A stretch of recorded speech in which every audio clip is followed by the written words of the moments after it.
சரிகமபா மேடையில அபிஷேகாவிற்கு பரிசு ஒண்ணு கிடைச்சிருக்கு அப்படிங்கிற தகவல் தான் சமீபத்தில வெளியாகி சோசியல் மீடியால ரொம்பவே வைரலா போய்க்கிட்டு இருக்கு. அது என்ன பரிசு? யார் குடுத்தாங்க? அப்படிங்கிறது தான் இந்த ஒரு வீடியோல நம்ம பார்க்க போறோம். Sa Re Ga Ma Pa little champ season 5 start ஆகி ரொம்பவே சூப்பரா போய்க்கிட்டு இருக்கு. ஒவ்வொரு வாரமும் ஒவ்வொரு விதமான ரவுண்ட் நடக்கும். அந்த வகையில இந்த ஒரு வாரம் சரிகமபா நிகழ்ச்சியில ஓல்ட் இஸ் கோல்டு வாரம். இந்த வாரத்தில எல்லாரும் மிகப்பெரிய அளவுல எதிர்பார்த்த ஒரு நபர் அப்படின்னா அபிஷேகான்னு சொல்லலாம். நம்மளோட எதிர்பார்ப்ப பூர்த்தி செய்யும் வகையில தான் அந்த ஒரு எபிசோட்ல அவங்க பாடியிருந்திருக்காங்களாமா. குறிப்பா "நான் ஆணையிட்டால்" அப்படிங்கிற பாடல் எடுத்து அவங்க பாடியிருந்திருக்காங்க. ஒட்டுமொத்த அரங்கமுமே எந்திரிச்சு நின்னு கை தட்டுற அளவுக்கு கோல்டன் பெர்ஃபார்மன்ஸ்க்கான ஒரு சாங்க தான் அவங்க பாடி முடிச்சிருந்திருக்காங்க. இப்படிப்பட்ட ஒரு சாங் டெலிவரிய அபிஷேகா கிட்ட இருந்து எந்த ஒரு ஜட்ஜஸும் எதிர்பார்க்கவே கிடையாது. அந்த அளவுக்கான ஒரு பெர்ஃபார்மன்ஸ குடுத்ததுக்கப்புறம் ஒட்டுமொத்த ஜட்ஜஸுமே எந்திரிச்சு நின்னு கை தட்டியிருக்காங்க. அவங்களுக்கு பயங்கரமான பாராட்டுகள குடுத்திருக்காங்க. கோல்டன் ஷவரையுமே குடுத்திருக்காங்க. அபிஷேகா அவர்கள் இந்த ஒரு ரவுண்ட்ல எம்ஜிஆர் அவர்கள் கெட்டப் போட்டிருந்தாங்க. எம்ஜிஆர் அவர்களோட பாடல் தான் பாடியிருந்தாங்க. நமக்கெல்லாம் தான் ப்ரோமோ ரிலீஸ் ஆனதுக்கப்புறம் தெரியும். பட் ஜட்ஜஸ் எல்லாத்துக்கும் ஆன் த ஸ்பாட்டுக்கு முன்னாடியே தெரிஞ்சிருக்கும். அந்த ஒரு காரணத்தினால நல்லா பாடுறவங்களுக்குலாம் ஒரு கிஃப்ட் குடுக்கணும் அப்படிங்கிற மாரி முடிவு பண்ணியிருந்திருக்காங்க. குறிப்பா அவங்க யாரோட கெட்டப் எடுத்திருக்காங்களோ, அந்த ஒரு கெட்டப்ல அவங்க எல்லாத்துக்குமே கிஃப்ட் குடுக்கலாங்கிற மாரி முடிவு பண்ணியிருந்திருக்காங்க. அந்த வகையில அபிஷேகா, எம்ஜிஆர் அந்த ஒரு பாடல் எடுத்து பாடவும், எம்ஜிஆர் சாரோட ஷீல்டு ஒண்ணு அவங்க வந்து பரிசா குடுத்திருந்திருக்காங்க.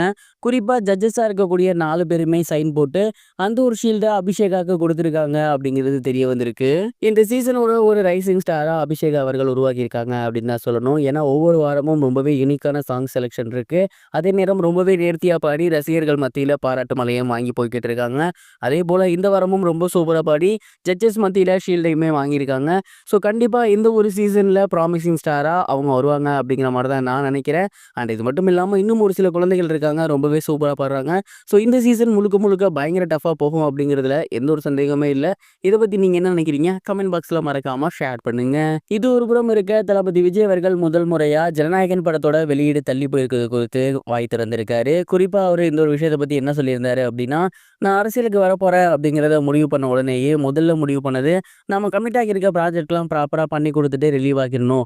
ஏன்னா நம்மள நம்பி பணம் போட்டிருக்காங்க ப்ரொடியூசர். அவங்களுக்கு எந்த பாதகமும் வந்துரக்கூடாது அப்படிங்கிறது தான். அதற்காக தான் அந்த படங்கள்லாம் முடிச்சு குடுத்துட்டு நான் முழு நேர அரசியலுக்கு வந்தேன். அதே நேரம் இன்னொரு விஷயமுமே எனக்கு தெரியும். நான் அரசியல்ல வந்ததுனால கண்டிப்பா அந்த படங்களுக்கு வெளியீட்ல தடை விதிப்பாங்கன்னு. அதுக்கான விஷயங்கள்லாம் பார்த்து பார்த்து தான் நாங்க பண்ணியிருந்தோம். இருந்தாலுமே அந்த ஒரு விஷயம் நடந்திருக்குது. ரொம்பவே வருத்தத்துக்குரியதா இருக்கு. ஆனாலும் நான் இந்த மாரிலாம் நடக்கும் அப்படிங்கிறத தெரிஞ்சு வச்சிருந்தேன். அதேபோல என் மனச கல்லாக்கிட்டு தான் நான் இந்த ஒரு விஷயங்களையும் ஸ்டார்ட் பண்ணேன் அப்படிங்கிற மாரி சொல்லியிருந்தாரு. அதாவது கண்டிப்பா என்னோட படங்களுக்கு தடை விதிப்பாங்கங்கிறது ஏற்கனவே எனக்கு தெரியும் அப்படின்னு தளபதி விஜய் அவர்கள் சொல்லியிருக்காரு. கூடிய சீக்கிரமே பிப்ரவரிக்குள்ள வெளியிட ஏற்பாடு பண்ணிட்டு இருக்கோம் அப்படிங்கிற மாரியும் சொல்லியிருந்தாரு. இந்த ஒரு விஷயம் இப்ப ரொம்பவே வைரலா போய்க்கிட்டு இருக்கு.